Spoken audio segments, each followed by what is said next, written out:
que je vais appeler un peu, pour aller tracer des surfaces complexes. Moi, je la nomme, puis je pense pas qu'elle s'appelle comme ça, puis je sais pas exactement comment qu'elle s'appelle, mais moi, j'appelle ça d'une genre de construction squelettique, ou on va le construire en squelette un petit peu, cet élément-là. Fait que là, pensez un petit peu, si vous allez comme vous écoutez Jurassic Park, ou l'autre Jurassic World, ou je sais pas quoi, là, puis là, vous regardez les dinosaures, les os, là, on va avoir comme une genre de colonne vertébrale qui va se promener un peu dans l'espace, puis après ça, on va avoir les genres de ribs qui vont aller toutes donner la forme, puis on voit pas la peau parce qu'elle est pas là, parce que c'est des os, mais on peut s'imaginer le contour de la surface de l'animal. On peut s'imaginer les muscles qui vont se rajouter là-dessus. C'est un petit peu la même technique qu'on va appliquer à l'intérieur. C'est pour ça que je l'appelle une genre de construction squelettique. J'ai fait un plan de même. Ça, je vais vous le mettre sur Léa comme un document photo. Ça va ressembler un petit peu à ça. Il y a 4 étapes. On va s'établir un plan de travail. Après ça, on va aller dessiner le périmètre au sol de notre objet. Puis on va aussi aller établir un genre de colonne vertébrale, ce qui est la section ici. Ensuite, on va aller dessiner des arceaux pour lui donner une shape. Puis finalement, on va aller relier avec comme la surface un peu tangente, la silhouette. C'est comme si on va aller, un peu comme quand on monte une tente, on vient tout mettre les pics, puis après ça, on garoche une toile par-dessus, puis ça y donne sa shape. Un petit peu comme ça, on ferait, on va dire, on fera un abri, peu importe, là, comme ça. Fait que ça va être vraiment un petit peu comme ça on va travailler. Puis ce qui est génial avec ça, c'est ce qu'on voit ici en haut. On peut travailler avec nos vues 2D. Fait que si on comprend bien en 2D, la vue de devant puis la vue de haut, qu'est-ce qu'on veut faire? On va être capable de retranscrire ces lignes-là dans la perspective avec 2 plans très simples à construire. Puis après ça, on va être capable de générer tout ça, puis même s'assurer que ça soit borderline symétrique. Fait qu'on va regarder ça tranquillement, pas vite. Où c'est qu'on s'en va? Là, je vais juste voir mon autre exemple pour être bien sûr que je ne saute pas d'étape et que je suis extrêmement clair. Comme toujours, que je me mélange jamais. Puis, juste après, je vais même vous montrer comment on est capable de faire un genre de bulle dans une surface. Comme si j'avais pris un cylindre et je l'avais forcé dans une toile. Un peu comme l'arrière d'un jet stream, là, un soda stream, là, comme pour cacher la bonbonne. Il y a comme une forme de même. Je pense qu'elle est positive si je me rappelle bien. Je pense que j'en ai un en arrière, je vais aller checker tantôt. Là. Mais c'est vraiment un genre de forme comme ça. Fait que ça va ressembler à ça ce qu'on va faire. Fait que les phases 2D, on va être capable d'aller les traduire, et après ça de monter notre volume. Parfait. Donc, première chose pour quelque chose comme ça, ben, ça nous prend un plan. Fait que moi, je vais commencer avec ma vue de face puis ma vue de dessus. C'est les deux qui sont absolument nécessaires pour faire ça. Je vais peut-être m'en faire une troisième, peut-être une vue tantôt, mais elle est vraiment un peu moins nécessaire. Donc, voici mon plancher. Puis moi, je vais dire, OK, je vais me faire une surface assez simple qui va juste passer d'un état un peu concave à un état convexe comme ça. Un genre d'igloo. Je sais pas trop à quoi il sert. Comme ça ici. Puis, si je le regarde d'en haut, là, je suis en mode Richard en ce moment. Là. Je suis pas en mode Félix. Là. Je fais purement des lignes de dessin technique. Sauf que j'ai pas de règles. Puis, je peux prendre la ligne du centre ici. Parce que je sais que je n'ai de besoin en haut. Là. Puis, je vais me faire une ligne au centre comme ça. Parce que là, je sais que c'est ici, ça va être ma transition entre concave et convexe. Ça, c'est ma ligne du centre. Puis là, je me dis, OK, ben, ma surface va être comme ça ici. Puis elle va finir là de même. De l'autre côté, comment que je vais le tracer? On va regarder ça. Est-ce que je vous le montre tout de suite, ça? Non, je pense que je vais vous le montrer tantôt. Le punch est meilleur. Fait que je prends la dimension ici. Ouais, je sais.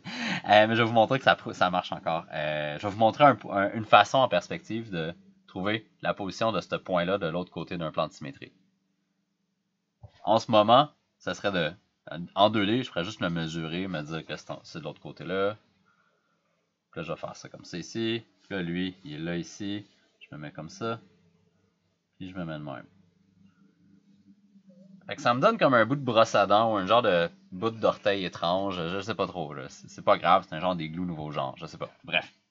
Mais c'est pas Ça grave. va, les orteils, par chez vous, sont un petit peu difformes. Ouais, j'ai un problème d'orteil.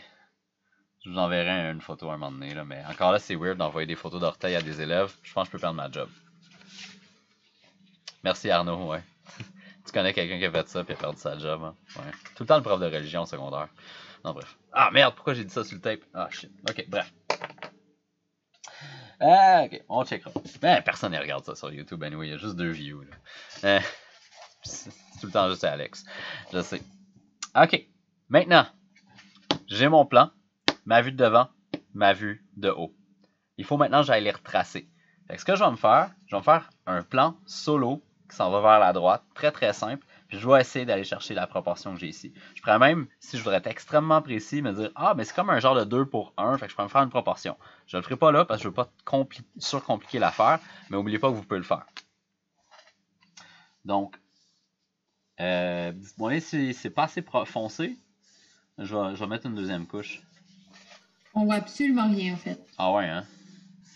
Ouais, il faut dessiner comme. Un lapin.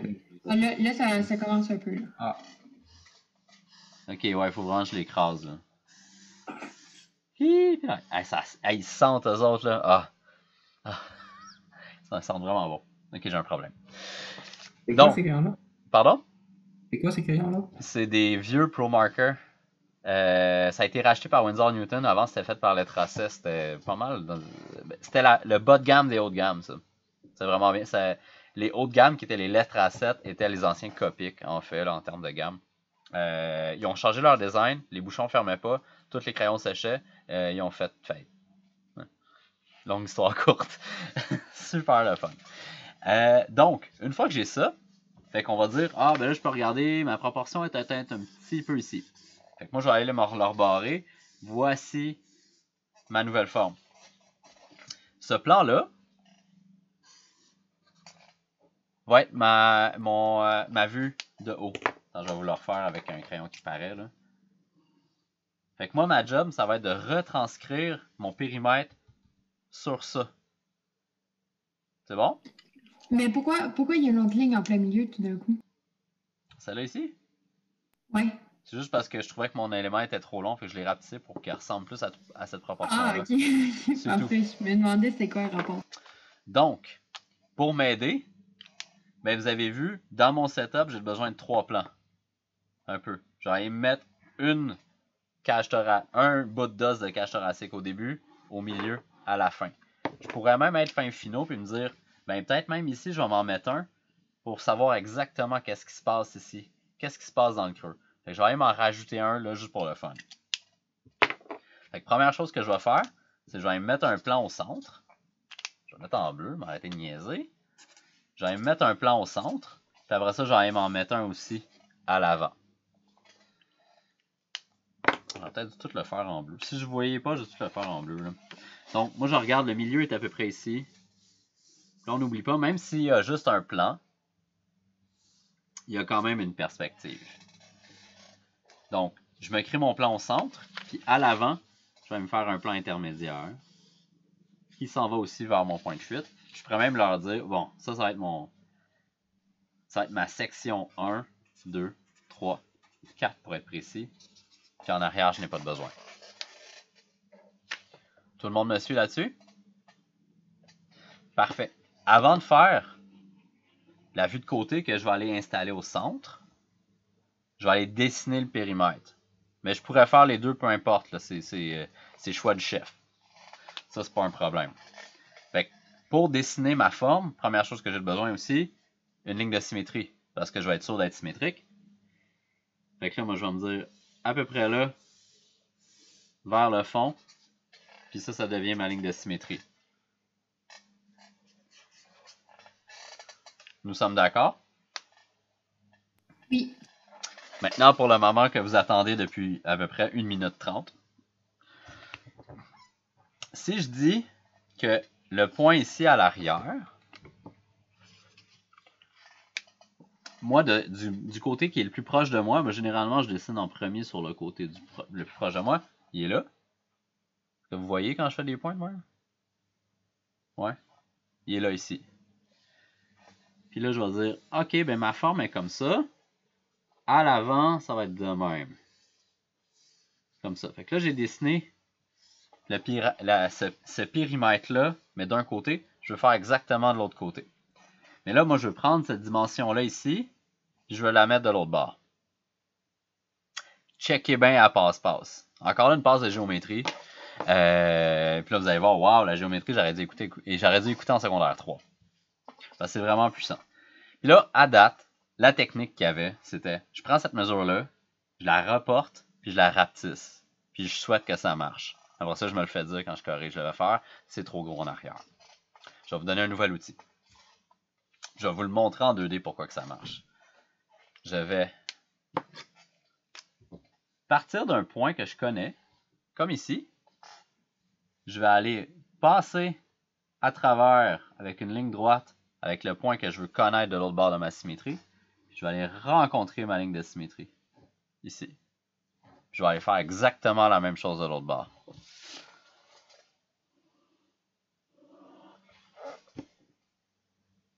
Est-ce que vous avez vu?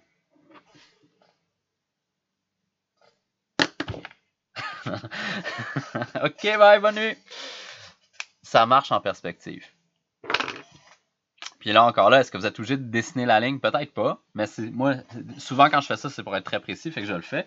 Fait que je vais partir du point ici, je vais passer par mon point là, je vais aller toucher à ma ligne de symétrie. Fait que là, ça vient de générer un triangle. Puis, je vais aller faire exactement la même chose de l'autre bord. Ça, ce qui est génial, c'est que ça compense pour la profondeur sans avoir à forcer. Comme ça ici. Si vous trouvez que c'est pas parfait, modifiez-la. Mais au moins, ça va vous donner un bon guess. Et regardez bien, même à l'avant, ça marche aussi. Fait que si je fais encore là ma ligne de symétrie, il faut souvent la prolonger par contre. Je peux partir même du point ici, mon point 2. Je m'en vais chercher ma ligne de symétrie. Je m'en retourne à l'arrière sur mon point qui est projeté parce que c'est facile d'aller dans profondeur dans une perspective, mais c'est pas facile d'aller vers l'avant. Fait que je peux faire ça ici comme ça. Je vais trouver mon point de symétrie. Ça devrait être son point équivalent à l'arrière. C'est vraiment cool comme technique. Puis je pourrais même faire la même chose avec celui-là ici. Ah, j'aimerais ça savoir il est où lui. Mais je pourrais partir ça ici comme ça. De même. Comme ça ici. Fait que là maintenant je sais que il faut que je passe par le milieu là. Si vous avez vu là, je peux en faire plein. Des triangles comme ça pour m'assurer de passer aux bons endroits. Ça marche à la verticale, ça marche à l'horizontale, ça marche sur un plan incliné, ça marche toujours si on a un bon plan de symétrie. Fait que vous voyez maintenant que mon parcours par terre semble être symétrique.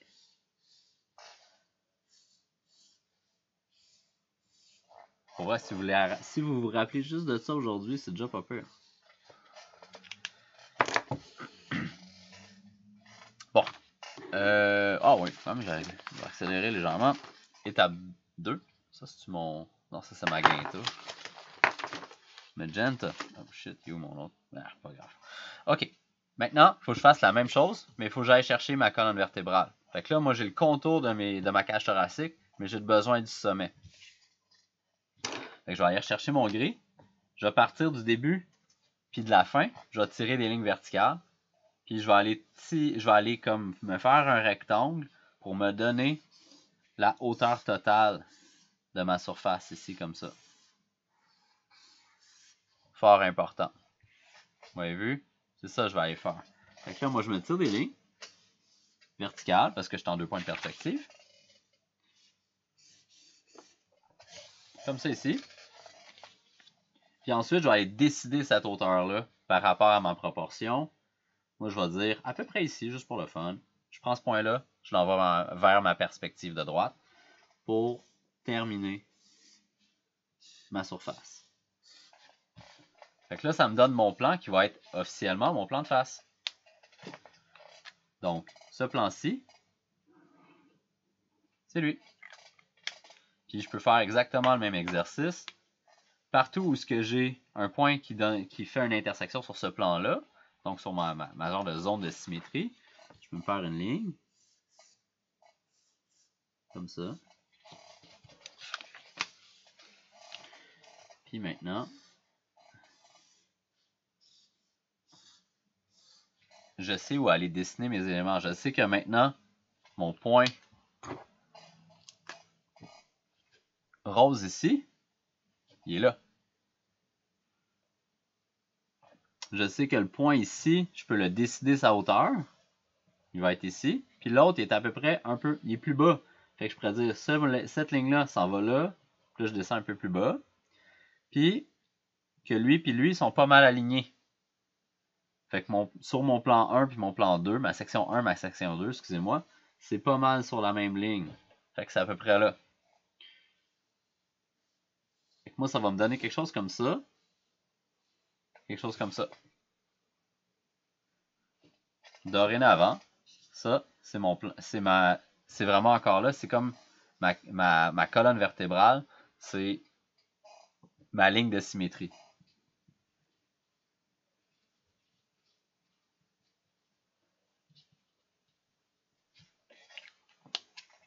Est-ce que ça se peut qu'un jour, notre la ligne qui est plus concave, oui, c'est ça, concave, dépasse notre ligne de horizon, mettons?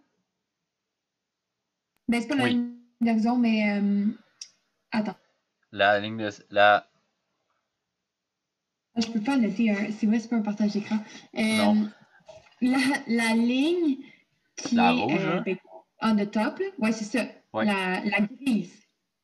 Ouais, La elle. ligne grise on the top. Ouais, c'est ça.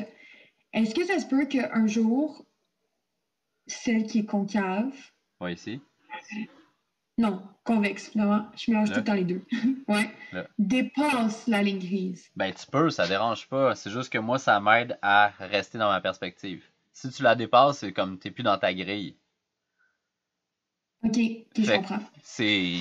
Ça t'est risqué péril, on va dire. Moi, c'est pour m'aider à reproduire fidèlement les lignes que je fais ça. Puis me donner une proportion. Fait que là, cette ligne-là est dorénavant tracée. Tout ce qui me reste à faire, c'est mes arceaux de tente.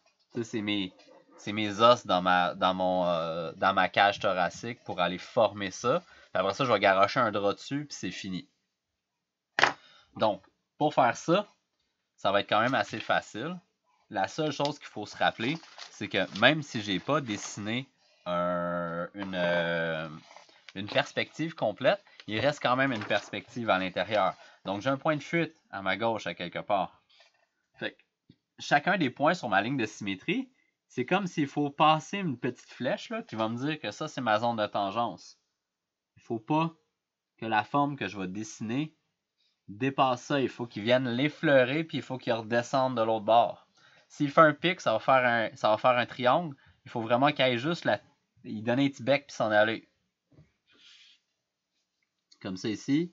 Puis la même chose là. Si je dépasse ma ligne, je ne serai pas symétrique, c'est certain. Je vais avoir une forme qui est plus large à la gauche qu'à la droite. Donc, moi, des fois, encore là, avec des lignes grises, je peux juste me faire quelques lignes comme ça pour m'enseigner un peu où c'est que je m'en vais. Maintenant, tout ce qui me reste à faire, c'est de dessiner les anneaux qui vont venir relier chacun des points. Donc, comme ici, le premier est en avant ici. Après ça, je vais aller toucher en haut, puis je vais aller finir à l'arrière.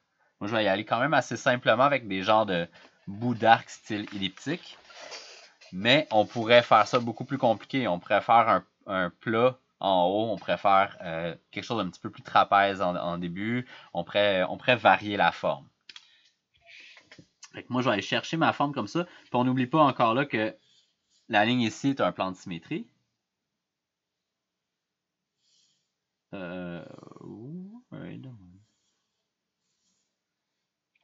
Puis vous avez le temps encore là avec le gris de bien placer vos éléments. Mais on se rappelle, comme sur mon deuxième plan, là je suis un peu croche, je l'avoue ici, mon deuxième plan, je commence à l'avant ici. Je m'en vais rejoindre mon point sur ma ligne rouge. Puis je vais aller redescendre à l'arrière. Ce que je suis en train de dessiner là, c'est mes lignes de section. C'est les petites lignes qui viennent donner la définition à mon volume. Fait que c'est un peu comme une technique inversée. Parce qu'à date, on faisait tout le temps juste les rajouter. Là, ma troisième, encore là, je m'en vais plus ici. Puis, bonjour Gaspard. Attends, j'ai besoin de mon coude pendant quelques instants. Est-ce que tu veux me le laisser? Oui. Ok, parfait. Qu'est-ce que tu as mangé? C'est une pomme avec du beurre de peanut. Non, mais chanceux. Puis une galette. Oh, ça, c'est Gaspard. Puis du beurre d'arachide. T'es dormais chanceux. Ok, hey, j'ai besoin encore de mes bras. Est-ce que ça te dérange? Non. Ok.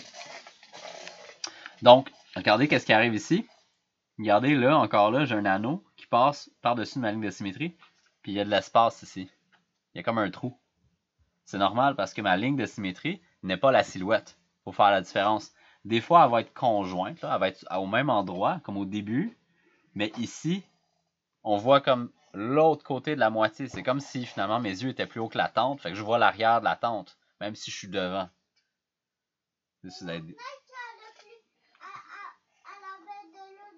Ouais, un petit peu.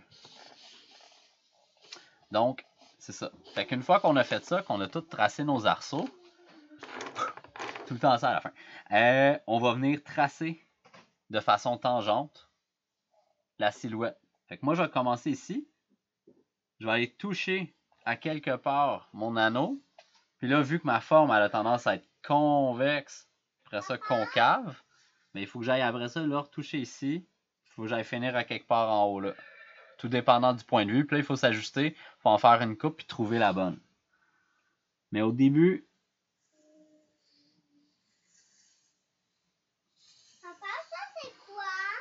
Gaspard, je peux pas te parler. Il faut que je continue mon cours. Je suis désolé, mon minou. Ça, c'est une caméra. Je vais aller la montrer à maman. Elle va te montrer comment ça marche.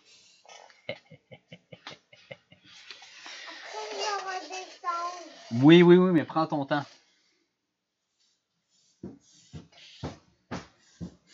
Moi. Et voilà. Fait qu'on voit là un peu qu'est-ce qui se passe dans ce volume-là. Fait qu'on voit vraiment là, la ligne rouge devient mon plan de symétrie qui n'est pas nécessairement à tout moment. Comme on voit qu'au début, mon plan de symétrie puis ma silhouette est au même endroit, mais elle vient vite se décoller à cause du point de vue. Ça, c'est génial là, parce qu'encore là, j'ai pris mon temps, je vous ai parlé pendant, mais cette surface-là, ça aurait été à peu près impossible de la sculpter avec nos outils existants. Ça aurait été tough, là.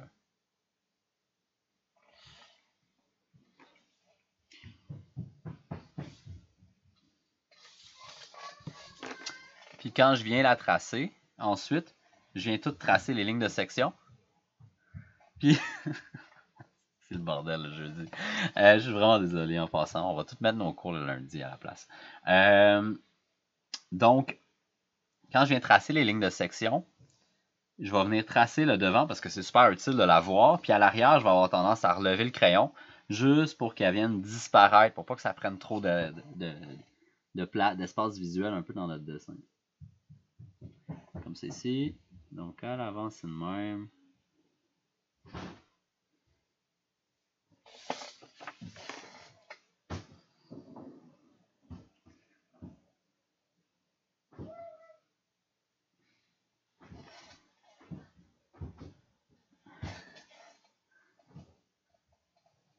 Et voilà, comme ça. Papa, tu sais qu'elle a plus de batterie. Ah, mais non, j'en ai mis une batterie. Mais elle marche pas. Est-ce que c'est maman qui t'a dit de venir voir papa pour mettre des batteries? La coquine. La coquine.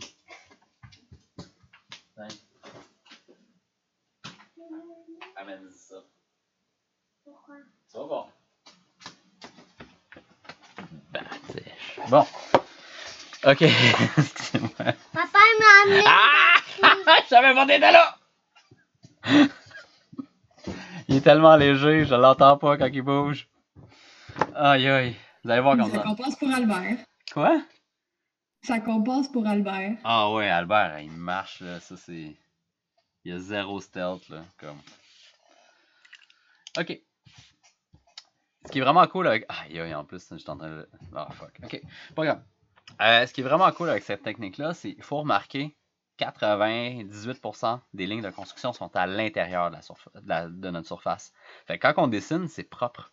Il n'y a pas trop de lignes à l'intérieur, ça reste beaucoup de blanc. C'est relativement le fun à regarder. On n'a pas comme un cube à l'avant qui devient comme super dérangeant. On pourrait dessiner ça à l'intérieur d'un cube. Ça, j'ai aucun problème. Si vous avez besoin de faire votre prisme au complet, mais je trouve que c'est plein de lignes de construction qu'on peut éviter à faire.